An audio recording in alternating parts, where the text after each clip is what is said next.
polo a tierra. Ese polo a tierra no es tan simple como pensaríamos, en el sentido de que a través de esa conexión, cada uno de nosotros lo que va a hacer es rescatar, uno, su seguridad, su anclaje, su polo a tierra, su voluntad, su poder, esto que nos permite entonces darnos cuenta de que si llegamos a este punto, cada uno de nosotros empieza a darse cuenta que en la conexión con el polo a tierra vamos a conectar también con una cosa fundamental que hemos llamado la energía de reserva. Esto es fundamental, ¿sí? O energía ancestral. Y en esta energía ancestral nos vamos a mover de una manera tal que vamos a tener que comprender que allí comienzan una serie de relatos o de historias, y por lo tanto honramos a quienes nos antecedieron, porque de alguna forma de ellos obtuvimos aquello con lo que nos estamos moviendo en este instante. Y bien, en esa energía de reserva tenemos que decir que está representado el riñón y la suprarrenal. Cada uno de estos 7 códigos de energía está en relación con una glándula. Si lo miramos en la visión oriental, ellos les llaman a esto los chakras. Esto traduciría algo así como rueda en sánscrito. Si nos acordamos, bueno, como eran las ruedas de las bicicletas anteriormente, teníamos unos radios que sostenían esos rines, y por supuesto a ellos confluía toda esa energía, un vórtice energético en el que nos estamos moviendo. Pues bien, estas ruedas en sánscrito, como traduciría la palabra chakra, en realidad en Occidente las estamos relacionando con las glándulas. E insisto, cada una de estas glándulas tiene una función muy especial. Definamos qué es una glándula. Una glándula es un órgano que secreta una información, llamémoslo por ahora así, para que a nivel periférico empecemos a tener colecciones de sustancias que van a generar un efecto específico en nuestro cuerpo. Pues bien, esa primera parte, la del riñón y la suprarrenal, nos están contando cómo es esa energía vital con la que nos movemos en nuestro día a día, pero aquí en la suprarrenal hay una cosa particular. Y es que cuando nos anclamos, cuando pisamos firme el territorio, me encanta que suene así para que estemos activos, realmente lo que estamos haciendo en ese momento no es otra cosa que, en verdad, reconocer ese territorio. Y el territorio lo empezamos a reconocer inclusive desde mucho antes de nuestro nacimiento. Desde que fuimos concebidos ya había una información, y yo me atrevería a decir de que desde mucho antes, cuando apenas éramos una chispa de luz en el universo, una chispa de conciencia que pretendía encarnarse en este cuerpo, ya se estaban moviendo energías muy sutiles, muy especiales, que nos invitaban a entender en esa fusión de óvulo y espermatozoide que en realidad aquí se desprendían una cantidad de fotones o partículas de luz. Es decir, que es verdad que desde que la concepción se dio, nos reconocimos como seres de luz, y a partir de ese momento entonces todo este movimiento empezó a circular. Esos fotones, en una presencia adecuada, lo que nos están diciendo es: mucho cuidado, porque aquí nos estamos jugando la vida. En esos fotones, en esos electrones que están circulando continuamente a través de los átomos, estamos generando ese movimiento tan especial que es la vida misma. Entonces, al reconocer el territorio y al volver a anclarnos a ese territorio, estamos recuperando la confianza, pero una cosa fundamental, la seguridad. Esa seguridad hace parte de una de las grandes lecciones que tenemos que aprender en nuestro día a día. Decimos que nosotros estamos pasando a través de 6 lecciones principales. La primera, seguridad. La segunda, identidad. Una tercera gran virtud aquí la representamos en la responsabilidad, que no es otra cosa que la habilidad para responder en un momento determinado. La cuarta, esta es muy importante también, es la autenticidad. Vinimos a dar nuestra propia nota y ahorita nos extenderemos un poco en esto, pero cuando cada uno está dando su propia nota, entonces está entregando lo mejor de sí. Luego viene una quinta gran lección que vamos aprendiendo en nuestro camino, que es el poder, vamos a entender esto luego, y luego finalmente la libertad. Esto sale de ir recorriendo lo que nosotros conocemos como los 12 arquetipos descritos por Jung. Y esos 12 arquetipos estaban hablando del huérfano, del inocente, del buscador, del amante, del guerrero, del bienhechor, del destructor, del constructor, del gobernante, del mago, del sabio y el bufón. Todos estos arquetipos nos están llevando a aprender esas lecciones y cada una de esas lecciones de alguna manera va a estar en relación con alguno de los centros de energía y de esa manera vamos a darnos cuenta de que si recuperamos esa energía vamos a poder movernos con mucha agilidad y vamos a entender que podemos encontrar ese equilibrio que estamos buscando. Pues bien, entonces cuando conquistamos la seguridad, aquí este riñón resulta que maneja los huesos y su órgano de expresión externo son los oídos. Si entendemos esto, cuando no nos conectamos a tierra, cuando no hacemos el polo a tierra de manera adecuada, es muy factible que nuestras articulaciones empiecen a gritar. Ojo, nuestro cuerpo habla. El cuerpo habla y hay que ponerle atención porque en cada uno de los signos o síntomas que estamos viviendo, cada uno de nosotros está experimentando a la perfección esa expresión de cada uno de estos centros que vamos a estar viendo. Así que si nos conectamos desde la seguridad y desde la identidad, esto es muy importante, vamos a encontrar que esos huesos o esas articulaciones deben funcionar de manera adecuada.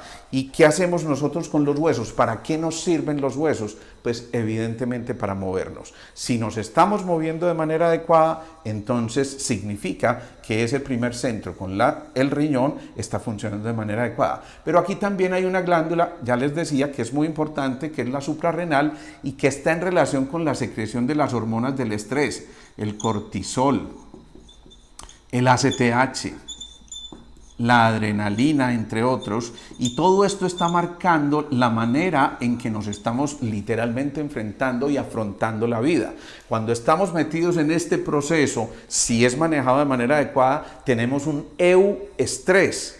Cuando Hans Selye, que fue el que describió el término estrés, habló de este término euestrés, dijo, existe un estrés normal, un estrés no solo normal, deseable, porque en un momento determinado, ese estrés deseable que nos está permitiendo estar alertas en una circunstancia específica, nos permite, si el carro está acercándose a nosotros a una velocidad que ya calculamos, nos puede atropellar, dar el brinco y precisamente actuar en el momento propicio. Si este centro de energía está excitado continuamente a través de esa suprarrenal, es decir, si estamos teniendo un estrés ya mayor, ya no el euestrés, sino el estrés verdadero que hace que nos estemos moviendo en la secreción de estas sustancias, entonces allí vamos a tener una complicación importante, porque lo que implica esto es que empieza a haber un desgaste. Pongamos un ejemplo bien claro de nuestro día a día. Cuando estamos muy estresados, eso equivaldría a que estuviéramos subiendo en nuestro carro, en nuestro coche, a través de una pendiente muy alta y durante un tiempo muy prolongado, pero en primera. Y eso hace que posiblemente lleguemos a la cima, pero ¿a qué costo y qué va a ocurrir con el motor? Obviamente se recalienta en el mejor de los casos. Cuando no, es que nos varamos y entonces esto empieza a ocurrir. Entonces, ¿qué pasa? Pongámoslo en términos prácticos para que entendamos un poco esta teoría. Este es el caso de alguien que tiene que desplazarse de su sitio de vivienda, y en ese sitio de vivienda me refiero a su ciudad natal o al sitio donde está viviendo con su familia, y resulta que al desplazarse, pues obviamente se está retirando de sus raíces, de su cultura, de su gente, de su familia, y simplemente por alguna circunstancia, por ejemplo de algún tipo de amenaza, tuvo que desplazarse, y eso implica entonces que este primer centro, ese Muladhara, empiece a activarse de una manera agresiva y entonces no haya una armonía, no haya un tiempo de acostumbramiento al movimiento, sino que cuando se hace de manera súbita, esto tiene, insisto, un costo gigante desde el punto de vista energético. Inclusive a la gente se le caen las cosas. Y eso puede ocurrir en un momento determinado. ¿Qué pasa? Que cuando nos estamos moviendo de esta manera, entramos en un proceso en el que si conquistamos esa suprarrenal, si conquistamos el primer centro, podemos volver a anclarnos de una manera segura. Y esa seguridad empieza a ejercer un efecto que nos permite a nosotros no solo reconocernos, sino reconocer esa ancestralidad y honrar la ancestralidad, decirle a quienes nos antecedieron, hombre, valió la pena que estuvieran allí, valió la pena que nos hubieran regalado esta energía, porque esta reserva, así como en el coche, cuando a uno se le enciende el bombillo de reserva en el coche, en el carro, en ese momento está diciendo, está avisando, mucho cuidado porque si no pones atención, te vas a varar. Y eso es exactamente lo que ocurre con cada uno de nosotros. Podemos llegar a vararnos en un momento determinado si no paramos o no ponemos atención a esto de la energía de reserva. Entonces, esta persona tiene que desplazarse súbitamente, de manera intempestiva, a lo mejor vivido en soledad y de una manera dramática, y esto solo ya, como lo dice Hammer en la Nueva Medicina, activa lo que llaman los focos de Hammer, que son una especie de células diana a nivel neuronal. Esas células diana a nivel neuronal empiezan a activarse continuamente y a reverberar esa información de tal forma que en un momento determinado esta reverberación de información va a tocar en la periferia una zona específica. Me explico, aquí puede haber una neurona motora, una neurona del habla, una neurona que tiene que ver con los miembros inferiores, u otra que tenga que ver con el sistema gastrointestinal, u otra que tenga que ver simplemente con el sistema cardiovascular. En ese momento entonces, si esa célula continúa siendo estimulada continuamente, pues entonces se va a perder una cosa que es la regulación, la armonía, el equilibrio, la homeostasis que nos va a llevar a que se manifieste una patología determinada. Entonces volvámoslo a poner en el caso, esta persona se desplaza súbitamente de su territorio, se desplaza de su cultura, se desplaza de su familia y en ese instante cuando llega a una nueva cultura, a un nuevo país, a unas nuevas leyes, a unas nuevas interpretaciones de su entorno, empieza a darse cuenta que se están moviendo energías complejas en él y es muy factible que a partir de ese entonces la manifestación sea, por ejemplo, a través de los oídos. Ya decíamos, el órgano de expresión externo de esa energía ancestral o de reserva del riñón es el oído. De hecho, en nuestra medicina convencional, cuando nos hablan de algún tipo de malformación de los riñones en quienes están en el útero, o quienes están creciendo, con mucha frecuencia se empiezan a encontrar alteraciones a nivel del pabellón auricular como preámbulo, como casi contándonos mucho cuidado porque puede haber algún tipo de trastorno significativo que nos lleve a que tengamos este tipo de alteraciones. Entonces, a nivel de los oídos, esta persona se desplazó. ¿Con qué se desplaza? Con los miembros inferiores. Con esto estamos caminando, estamos marchando, pero si en un momento determinado esto se altera, es como si nos movieran el territorio y ya no estuviéramos pisando un territorio, esto es muy importante, firme, concreto, sino como si nos estuviéramos moviendo en tierras movedizas y eso empieza a amenazar. Y cuando estamos en ese momento, la sensación es esto más o menos, lo que yo estoy haciendo, una especie de vaivén, que no es otra cosa que el vértigo. Entonces, alguien que súbitamente se ve enfrentado a esta historia que les estoy contando, puede empezar a manifestar su alteración a nivel de esta energía a través de un vértigo determinado, un vértigo posicional, un vértigo paroxístico, y entonces súbitamente empieza a tener conflictos con el territorio, porque aquí también se toca esa ancestralidad que está en relación con el cerebro reptil. Recordemos que el cerebro reptil, el cerebro más arcaico, el cerebro que pudiéramos relacionar en otras esferas con el reino mineral, nos está diciendo, ojo, porque aquí está inscrita toda la historia de la humanidad a través de nosotros y los genes están tratando de interpretar una información que quedó allí consignada y que a partir de ese momento, cuando estamos interpretando de manera errónea esa información, entonces van a salir a flote informaciones, por ejemplo, en el cerebro del cerebro, que es el cerebelo, y que tiene que ver con esa energía de reserva o esa energía ancestral.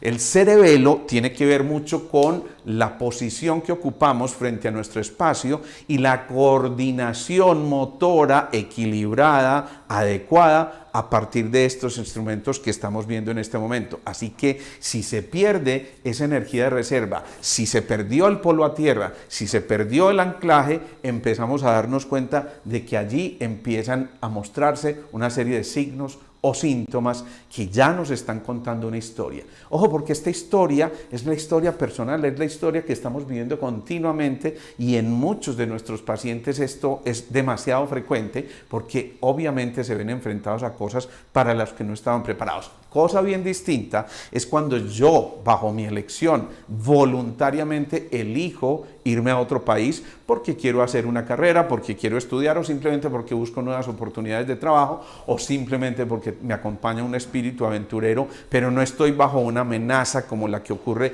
en este caso clínico que les estoy mostrando. En este otro nuevo, obviamente hay un proceso de adaptación, de planeación, de casi que irnos sensibilizando poco a poco para poder dar ese paso y poder avanzar en un momento determinado, pero con esa seguridad, con esa certeza que nos llega en un momento determinado. Recomendaciones en este primer centro, tengámoslo muy en cuenta. Primero, si estamos hablando del polo a tierra, pues una buena práctica es la del famoso earthing, o el polo a tierra, caminar descalzos sobre la grama, sobre el césped, para hacer ese polo a tierra. Cuando en nuestros sistemas eléctricos nacionales ustedes ven que existe una tercera patica, cuando se enchufa cualquier aparato eléctrico, esa tercera patica lo que está haciendo es un polo a tierra para evitar que esté generándose una estática continua en el entorno. De hecho, nos ocurre con mucha frecuencia cuando rozamos con ropa de poliéster alguna superficie rugosa y a lo mejor un paño sensible, nos cargamos de esos iones positivos que son muy nocivos para la salud, porque van a formar lo que llamamos los radicales libres, y en ese momento, cuando nos conectamos de esta forma, alguien nos toca o tocamos a alguien e inmediatamente hacemos ese polo a tierra y chispeamos. Y la gente se pone muy contenta porque cree que tiene mucha energía, pero es justamente todo lo contrario. En ese momento nos estamos cargando de estática, de iones positivos que, insisto, son muy nocivos para la salud y son casi que el origen de cualquiera de nuestras patologías. Así que tengamos en cuenta una buena práctica, polo a tierra. Siquiera 5, 10 minutos diariamente podemos hacerlo. Existen algunos artefactos que ya venden que se conectan a los tomas de la luz, y el que tiene que estar trabajando frente a un computador que se está irradiando continuamente, o con las luces de neón, o también con el aire acondicionado, en ese momento se está cargando de esos iones positivos, pero si se mantiene conectado con esa especie de tapete, el polo a tierra, empieza a drenar continuamente de tal forma que no se vea afectada su humanidad y su integridad. Entonces tengamos en cuenta, primer ejercicio. Un segundo ejercicio que me atrevería a recomendarles es algo muy bello. Todos nosotros tenemos esta ancestralidad presente, es decir, cuando queremos equilibrar nuestro primer centro, es una bella oportunidad para volver a honrar a quienes nos dieron la vida, a quienes permitieron que el milagro de la vida se manifestara a través de lo que somos cada uno de nosotros. Honrar a nuestros padres, y no solamente a los padres biológicos, sino incluso a aquellos que asumieron unos padres adoptivos por cualquier circunstancia de la vida. Honrar a esas personas y sanar emociones que se tengan presentes con esas personas puede ser altamente constructivo y edificante. Tengamos en cuenta entonces esto, porque si comprendemos esta parte, vamos a darnos cuenta de que allí tenemos herramientas muy significativas.